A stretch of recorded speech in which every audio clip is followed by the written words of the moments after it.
भाव पक्ष और ये कला पक्ष, मतलब भाव पक्ष और कला पक्ष में क्या लिखना पड़ता है, इसको लेकर के स्टूडेंट्स के मन में बहुत ही बड़ी समस्या रहती है।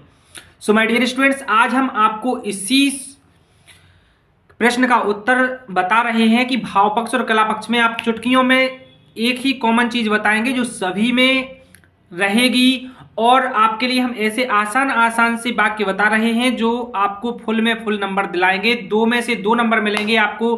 किसी भी कवि का जीवन परिचय आ जाए और कैसे लिखना है उसका लिखने का तरीका भी हम आपको बता रहे हैं। सो माय डियर स्टूडेंट्स, भाव पक्ष में क्या लिखना है, क्या क्या चीजें लिखनी पड़ती हैं, और कला पक्ष में क्या क्या चीजें लिखनी पड़ती हैं, तो जल्दी से इसी वीडियो को पूरा देख लीजिए, बने रहिए। हम आपको दिखाते हैं अभी के अभी और इम्पोर्टेंट जीवन परिचय आपको बताने वाले हैं कि कौन कौन से आप जीवन परिचय याद कर लें ताकि आपसे पूरे के पूरे क्वेश्चंस बन जाएं, चाहे वो कवि परिचय के हों चाहे लेखक परिचय के हों। तो कक्षा 10वीं में आने वाले कवि परिचय और लेखक परिचय महत्वपूर्ण आपको हम बता रहे हैं, स्क्रीन पर देख लीजिए। अपनी हैंड राइटिंग में भी बताएंगे, लास्ट तक वीडियो देखिएगा कि कैसे लिखना है पेपर में, वो हम लास्ट में बताएंगे। अभी हम बता रहे हैं आपको कि कौन कौन से महत्वपूर्ण हैं और कौन कौन से बिंदु आपको याद रखना है। सो देख लीजिए माय डियर स्टूडेंट्स, आज हम आपको अति महत्वपूर्ण, जो कि ये देखो 2023-24 कक्षा 10वीं विषय हिंदी, ये भोपाल से बनी है जहां से पेपर बनना है, और पेपर में इसका मटेरियल तो आता ही है पेपर में। तो जल्दी से देख लीजिए कि कौन कौन से जीवन परिचय महत्वपूर्ण है, हम आपको बताने वाले हैं माय डियर स्टूडेंट। यहां देख लीजिए, सबसे पहले हम आपको बता रहे हैं लेखक परिचय। सो लेखक परिचय में आपको कौन कौन सी चीजें ध्यान रखनी है। आपको सबसे पहले उनकी 2 रचनाएं, जैसे यहाँ ये स्वयं प्रकाश जी हैं, हमारा जो पहला पाठ है गद्य का, ठीक है, उसके लेखक हैं स्वयं प्रकाश जी। तो इनकी 2 रचनाएं, एक है संधान, दूसरी है बीच में विनय, ठीक है। और अन्य रचनाएं भी हो सकती हैं, यदि आपने परीक्षा अध्ययन से याद किया है अच्छी बात है, इनकी जन्म मृत्यु भी याद कर लीजिएगा माय डियर स्टूडेंट। अब देखो भाषा और शैली, लेखकों के जो परिचय हम लिखते हैं उसमें हमें भाषा शैली लिखनी पड़ती है, और जो कवियों के परिचय लिखते हैं हमें उसमें कला पक्ष और भाव पक्ष लिखना पड़ता है, और कला पक्ष भाव पक्ष को ही काव्यगत विशेषताएं कहते हैं। तो माय डियर स्टूडेंट, हम देख लेते हैं कि साहित्य में स्थान भी हम इसमें समझ लेंगे। तो ये एक दृष्टि में बहुत अच्छे से, बहुत ही शॉर्ट में, और आपको 2 में से 2 नंबर दिलाने वाला ये आपका रहेगा, ठीक है। तो जल्दी से हम देख लेते हैं। स्वयं प्रकाश की भाषा लिखने की बात कही जाए, लिखना कैसे है वो हम बाद में बता रहे हैं। अभी आप समझ लीजिए कि ये थोड़े थोड़े पॉइंट आपको याद रख लेना है, जैसे लोक प्रचलित व्यावहारिक भाषा, आडंबर से दूर भाषा, सरल सहज सुस्पष्ट भाषा, ठीक है। तो अब हम इसी को लिख देंगे, ठीक है, हेडिंग डाल के भाषा, और इसमें लिख देंगे आपकी भाषा लोक प्रचलित व्यावहारिक भाषा है, आपकी भाषा आडंबर से दूर भाषा है, ठीक है, आपकी भाषा सरल सहज सुस्पष्ट भाषा है। हो गया। अब शैली में हम लिख देंगे आपकी शैली प्रभावपूर्ण, रोचक, शोषण पर कटाक्ष करने वाली, ठीक है, आपने वर्णनात्मक शैली का भी प्रयोग किया है, आपकी रचनाओं में खड़ी बोली व तत्सम तद्भव भाषा के शब्द भी मिलते हैं। हो गया। तो इस प्रकार से लिखना कैसे है वो हम आपको भी लास्ट में बता रहे हैं, कहीं जाइएगा नहीं, वीडियो को छोड़ करके लाइक कर दीजिए, चैनल को सब्सक्राइब कर दीजिए, क्योंकि हम सारे की सारी चीजें आपको बताने वाले हैं, ठीक है। सो माय डियर स्टूडेंट, अब हम देख लेते हैं रामवृक्ष बेनीपुरी जी का। इनका भी वही चीज है, शॉर्ट में लिखी हुई है, चीजें वही हैं, सरल सुबोध भाषा, सजीवता, भाषा व्यवहारिक, मुहावरों कहावतों का प्रयोग किया गया है, ठीक है, रेखा चित्र शैली का प्रयोग, ग्रामीण संस्कृति का प्रयोग, सरल शैली, सरल सहज चित्रात्मक है। सो माय डियर स्टूडेंट, आपको ये यशपाल जी, मन्नू भंडारी, ये 4 जो यहाँ दिख रहे हैं आपको ऊपर, स्वयं प्रकाश जी का, और 2, 3, 4 रामवृक्ष बेनीपुरी, यशपाल और मन्नू भंडारी, ये यदि आपने 4 कर लिए तो गारंटी से आपका लेखक परिचय वाला क्वेश्चन पूरा सही होने वाला है, ठीक है। तो आपको समझना है। अब हम देख लेते हैं कवि परिचय। तो कवि परिचय में हम बताते हैं आपको, यहां देखो, कवि परिचय में सूरदास जी का अति महत्वपूर्ण है, सूरदास जी का और तुलसीदास जी का, इन 2 के तो आप कर ही लें, आना ही है। तो विशेषताएं, काव्यगत विशेषताएं कहलाती हैं भाव पक्ष, या भाव सौंदर्य लिखिए, ऐसा आ जाएगा।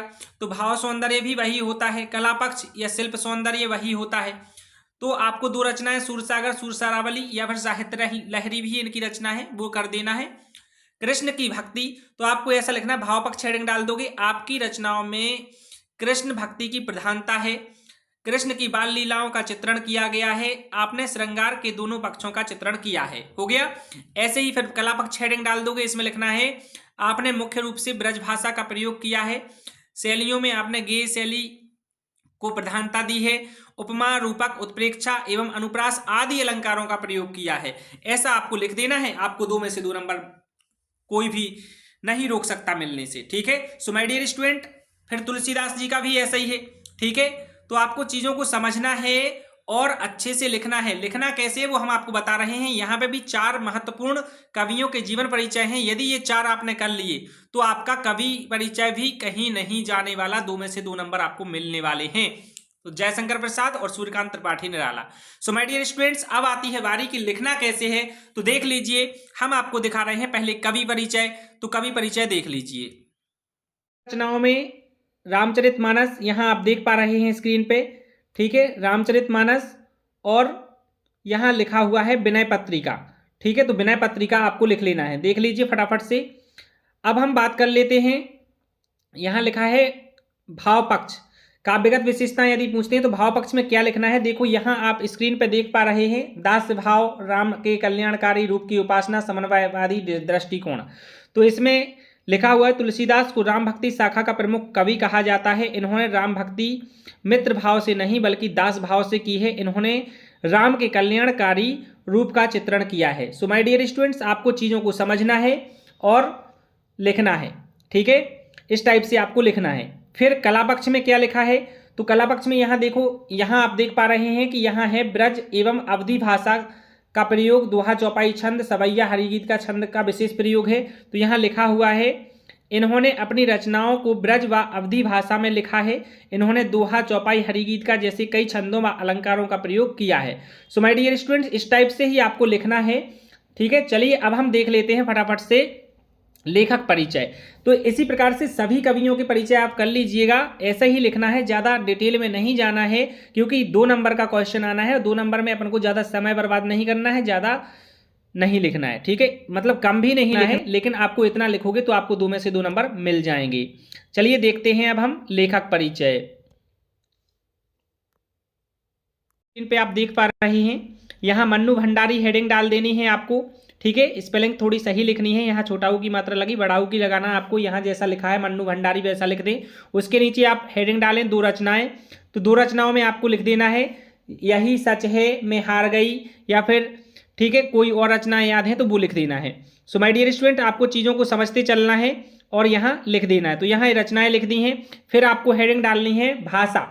तो भाषा, क्योंकि ये लेखक हैं, लेखकों में भाषा और शैली लिखना है। ठीक है, तो यहाँ पे आपको भाषा हेडिंग डाल देनी है। फिर इसमें देखो लिखा है बोलचाल व व्यावहारिक भाषा, तत्सम तद्भव देशज तथा विदेशी शब्दों का प्रयोग, लोकोक्ति मुहावरों का स्वाभाविक प्रयोग, भाषा में संप्रेषण की अद्भुत क्षमता।